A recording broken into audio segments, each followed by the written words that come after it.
ವೀಕ್ಷಕರೇ, ವಿಲಾಸ್ ಅನ್ನೋ ವ್ಯಕ್ತಿಗೆ ಕಿಡ್ನಿಯಲ್ಲಿ ಬರೋಬ್ಬರಿ 1 ಕೆಜಿ ತೂಕದ ಕಲ್ಲು ಪತ್ತೆಯಾಗುತ್ತೆ. ಆತ ಮಾಡಿದ ಒಂದು ತಪ್ಪಿಗೆ ಇಷ್ಟು ದೊಡ್ಡ ನೋವನ್ನ ಅನುಭವಿಸುತ್ತಾನೆ. ಹಾಗಾದರೆ ನಮ್ಮ ಕಿಡ್ನಿಯಲ್ಲಿ ಕಲ್ಲು ಹೇಗೆ ಉತ್ಪತ್ತಿಯಾಗುತ್ತೆ, ಇದನ್ನ ಹೇಗೆ ಪತ್ತೆ ಹಚ್ಚಬಹುದು, ಇದಕ್ಕೆ ಕಾರಣವೇನು, ಯಾವ ರೀತಿಯ ಆಹಾರವನ್ನ ಸೇವಿಸೋದ್ರಿಂದ ಕಲ್ಲು ಉತ್ಪತ್ತಿಯಾಗುತ್ತೆ ಮತ್ತು ಇದನ್ನ ಹೇಗೆ ಕಡಿಮೆ ಮಾಡಬಹುದು ಅನ್ನೋದನ್ನ ಈ ವಿಡಿಯೋದಲ್ಲಿ ನೋಡೋಣ. ದಯವಿಟ್ಟು ವಿಡಿಯೋವನ್ನೆಲ್ಲ ಸ್ಕಿಪ್ ಮಾಡದೆ ಕೊನೆ ತನಕ ನೋಡಿ ಹಾಗೂ ಈ ವಿಡಿಯೋಗೆ ಒಂದು ಲೈಕ್ ಕೊಟ್ಟು ಪ್ರತಿಯೊಬ್ಬರಿಗೂ ಶೇರ್ ಮಾಡೋದನ್ನ ಮರಿಬೇಡಿ. ಕಿಡ್ನಿಯಲ್ಲಿ ಕಲ್ಲು ಅನ್ನೋದು ಕಿಡ್ನಿಗಳಲ್ಲಿ, ಮೂತ್ರನಾಳಗಳಲ್ಲಿ, ಮೂತ್ರಾಶಯಗಳಲ್ಲಿ ಉತ್ಪತ್ತಿಯಾಗುತ್ತೆ. ಯೂರಿನ್ನಲ್ಲಿ ಇರುವ ಕೆಮಿಕಲ್ ಕಾಂಪೌಂಡ್ಸ್ ಆದ calcium, sodium, potassium, uric acid ಈ ರೀತಿ ತುಂಬಾ ಕೆಮಿಕಲ್ ಇರುತ್ತೆ. ಒಂದು ವೇಳೆ ಯೂರಿನ್ನಲ್ಲಿ ಇದರ ಮಟ್ಟ ಹೆಚ್ಚಾಗಿ ಇದ್ದರೆ ಯೂರಿನ್ನಲ್ಲಿ ಇರುವ ಕಣಗಳೆಲ್ಲ ಬೆರೆತು ಹೋಗಿ ಕಲ್ಲಿನ ರೀತಿ ಗಡ್ಡೆ ಕಟ್ಟುತ್ತೆ. ಇವು ದಿನ ಕಳೆದಂತೆ ಬೆಳೆಯುತ್ತಾ ಹೋಗಿ ದೊಡ್ಡ ಕಲ್ಲಾಗಿ ಬದಲಾಗುತ್ತೆ. ಸಾಮಾನ್ಯವಾಗಿ ಕಿಡ್ನಿಯಲ್ಲಿ ಕಲ್ಲು ಬರೋದಕ್ಕೆ 80% ಕ್ಯಾಲ್ಸಿಯಂ ಆಕ್ಸೈಡ್ ಕಾರಣ. ಯೂರಿನ್ನಲ್ಲಿ ಇತರೆ ಕಣಗಳಿಂದ ಕಲ್ಲು ಬರೋದು ತುಂಬಾ ಕಮ್ಮಿ. ಕೆಲವು ಕಲ್ಲುಗಳು ಬ್ಯಾಕ್ಟೀರಿಯಾ ಇನ್ಫೆಕ್ಷನ್ ಕಾರಣದಿಂದ ಮಿನರಲ್ಸ್ ಆದ ಮೆಗ್ನೀಷಿಯಂ, ಅಮೋನಿಯಂನಿಂದ ಬರುತ್ತೆ. ಕಿಡ್ನಿಯಲ್ಲಿ ಇರುವ ಕಲ್ಲುಗಳು ಅವು ಇರೋ ಜಾಗದಿಂದ ಹೊರಬರುವವರೆಗೂ ಅವು ಇವೆ ಅಂತ ನಮಗೂ ಕೂಡ ತಿಳಿಯೋದಿಲ್ಲ. ಕಿಡ್ನಿಯಲ್ಲಿ ಇರುವ ಕಲ್ಲುಗಳು ಕಿಡ್ನಿಯಿಂದ ಮೂತ್ರನಾಳಗಳ ಕಡೆ ಹೋದಾಗ ಕಲ್ಲಿನ ಸುತ್ತ ಇರೋ ಚೂಪಾದ ಆಕಾರಗಳು ಮೂತ್ರನಾಳಗಳನ್ನ ಚುಚ್ಚುತ್ತೆ. ಈ ರೀತಿ ಆದಾಗ ಅದಕ್ಕೆ ಸಂಬಂಧಪಟ್ಟ ನರಗಳು ಭಯಂಕರವಾದ ನೋವಿನ ಸಿಗ್ನಲ್ಸ್ ಅನ್ನ ನಮ್ಮ ಮೆದುಳಿಗೆ ಕಳಿಸುತ್ತೆ. ಆ ಕಲ್ಲುಗಳು ಮೂತ್ರನಾಳಗಳಿಗೆ ಚುಚ್ಚೋದ್ರಿಂದ ರಕ್ತ ಬಂದು ಆ ರಕ್ತ ಯೂರಿನ್ನಲ್ಲೂ ಕಾಣಿಸಿಕೊಳ್ಳುತ್ತೆ. ಈ ರೀತಿ ನಡೆದಾಗ ಯೂರಿನ್ನಲ್ಲಿ ರಕ್ತದ ಜೊತೆ ವಾಂತಿ ಕೂಡ ಆಗುತ್ತೆ. ಕೆಲವೊಮ್ಮೆ ಹೊಟ್ಟೆ ನೋವು ಕೂಡ ಕಾಣಿಸಬಹುದು.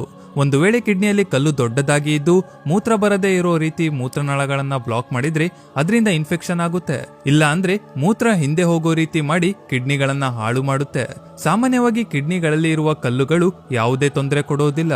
5 mm ಗಿಂತ ಕಮ್ಮಿ ಸೈಜ್ ಇರೋ ಕಲ್ಲುಗಳು ತನ್ನಷ್ಟಕ್ಕೆ ತಾನೇ ಮೂತ್ರದಿಂದ ಹೊರಬರುತ್ತೆ. ಇವು ಬೇಗ ಬರೋದಕ್ಕೆ ಡಾಕ್ಟರ್ಸ್ ಕೊಡೋ ಸಲಹೆ ಹೆಚ್ಚು ನೀರನ್ನ ಕುಡೀರಿ ಅಂತ. ಒಂದು ವೇಳೆ ನೋವು ಹೆಚ್ಚು ಇದ್ರೆ ಪೇನ್ ಕಿಲ್ಲರ್ಸ್ ಅನ್ನ ಕೂಡ ಕೊಡ್ತಾರೆ. ಇನ್ನು ಹೆಚ್ಚು ನೋವಿದ್ರೆ ಮೂತ್ರನಾಳಗಳನ್ನ ಸಡಿಲ ಮಾಡೋ ಔಷಧಿಗಳನ್ನ ಕೊಡ್ತಾರೆ. 10 mm ಗಿಂತ ಹೆಚ್ಚು ಸೈಜ್ ಇರೋ ಕಲ್ಲುಗಳನ್ನ ಕರಗಿಸಲು ಸೌಂಡ್ ವೇವ್ಸ್ ಅನ್ನು ಉಪಯೋಗಿಸಿ ಅವುಗಳನ್ನ ಪುಡಿ ಪುಡಿ ಮಾಡ್ತಾರೆ. ಇದನ್ನ ದೇಹದ ಹೊರಭಾಗದಿಂದ ನೇರವಾಗಿ ಕಲ್ಲಿನ ಮೇಲೆ ಪ್ರಯೋಗ ಮಾಡ್ತಾರೆ. ಇದರಿಂದ ಬಿಡುಗಡೆಯಾಗುವ ಶಾಕ್ ವೇವ್ಸ್ ನೇರವಾಗಿ ಕಲ್ಲಿನ ಮೇಲೆ ಬಿದ್ದಾಗ ಅದು ಪುಡಿ ಪುಡಿ ಆಗುತ್ತೆ. ನಂತರ ಅದು ಮೂತ್ರನಾಳಗಳಿಂದ ಹೊರಬರುತ್ತೆ. ಒಂದು ವೇಳೆ ಕಲ್ಲು ಅದಕ್ಕಿಂತ ದೊಡ್ಡದಾಗಿ ಇದ್ದರೆ ಅದನ್ನ ಸೌಂಡ್ ವೇವ್ಸ್ ನಿಂದ ಹೊಡೆಯೋದು ತುಂಬಾ ಕಷ್ಟ. ಆಗ ಸ್ಟಂಟ್ ಅನ್ನೋ ಒಂದು ಟ್ಯೂಬ್ ಅನ್ನ ಮೂತ್ರನಾಳಗಳಿಂದ ಕಿಡ್ನಿ ಒಳಗೆ ಕಳುಹಿಸಿ ಕಲ್ಲನ್ನ ಹೊರ ತೆಗಿತಾರೆ. ಅಥವಾ ಆಪ್ಟಿಕಲ್ ಫೈಬರ್ ನಿಂದ ಲೇಸರ್ ಅನ್ನ ಕಳಿಸಿ ತೆಗಿತಾರೆ. ಅಥವಾ ಆಪರೇಷನ್ ಕೂಡ ಮಾಡಬಹುದು. ಈಗ ಕಿಡ್ನಿಯಲ್ಲಿ ಕಲ್ಲು ಬರಲು ಕಾರಣವಾದ ಆಹಾರಗಳು ಯಾವುದು, ಅವು ಬರದೇ ಇರಲು ಏನು ಮಾಡಬೇಕು ಅಂತ ನೋಡೋಣ. ನಾವು ಮೊದಲೇ ತಿಳಿದುಕೊಂಡ ಹಾಗೆ ಕಿಡ್ನಿಯಲ್ಲಿ ಕಲ್ಲು ಬರಲು 80% ಕ್ಯಾಲ್ಸಿಯಂ ಆಕ್ಸೈಡ್ ಕಾರಣ. ಆದ್ದರಿಂದ ಆಕ್ಸೈಡ್ ಹೆಚ್ಚಾಗಿರುವ ಆಹಾರವಾದ ಆಲೂಗಡ್ಡೆ, ಬೀಟ್ರೂಟ್, ನಟ್ಸ್, ಹಾಲು ಸೊಪ್ಪು ಈ ರೀತಿ ಆಕ್ಸೈಡ್ ಹೆಚ್ಚಾಗಿರುವ ಪದಾರ್ಥಗಳನ್ನ ತೆಗೆದುಕೊಳ್ಳಬಾರದು. ಮತ್ತು ಸೋಡಿಯಂ ಹೆಚ್ಚಾಗಿ ಇರುವ ಆಹಾರವನ್ನು ಕೂಡ ಹೆಚ್ಚಾಗಿ ಸೇವಿಸಬಾರದು. ಸೋಡಿಯಂ ಅನ್ನೋದು ಉಪ್ಪಿನಲ್ಲಿ ಇರುವ ಒಂದು ಭಾಗ. ನಾವು ತಿನ್ನೋ ಫಾಸ್ಟ್ ಫುಡ್ ನಲ್ಲಿ ಸೋಡಿಯಂ ಹೆಚ್ಚಾಗಿ ಇರುತ್ತೆ. ನಾವು ಹೊರಗೆ ತಿನ್ನೋ ಆಹಾರದಲ್ಲಿ ಟೇಸ್ಟಿಂಗ್ ಪೌಡರ್ ಕೂಡ ಹಾಕ್ತಾರೆ. ಈ ರೀತಿಯ ಫುಡ್ಸ್ ಅನ್ನ ನಾವು ತಿಂದರೆ ಖಂಡಿತ ಫಾಸ್ಟ್ ಆಗಿ ಕಿಡ್ನಿಯಲ್ಲಿ ಕಲ್ಲು ಬರುತ್ತೆ. ಒಂದು ವೇಳೆ ನೀವು ಹೆಚ್ಚಿನ ಮಟ್ಟದಲ್ಲಿ ಮಾಂಸವನ್ನ ಸೇವಿಸ್ತಾ ಇದ್ರೆ ಅದನ್ನ ಸ್ವಲ್ಪ ಕಡಿಮೆ ಮಾಡುವುದು ಉತ್ತಮ.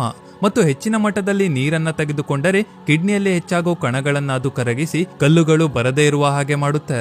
ಕಿಡ್ನಿಯಲ್ಲಿ ಬರುವ ಕಲ್ಲುಗಳು ಕ್ಯಾಲ್ಸಿಯಂ ಇದ್ದರೂ ಕ್ಯಾಲ್ಸಿಯಂ ಇರೋ ಆಹಾರವನ್ನ, ಪಾನೀಯಗಳನ್ನ ತೆಗೆದುಕೊಳ್ಳುವುದು ತುಂಬಾ ಒಳ್ಳೆಯದು.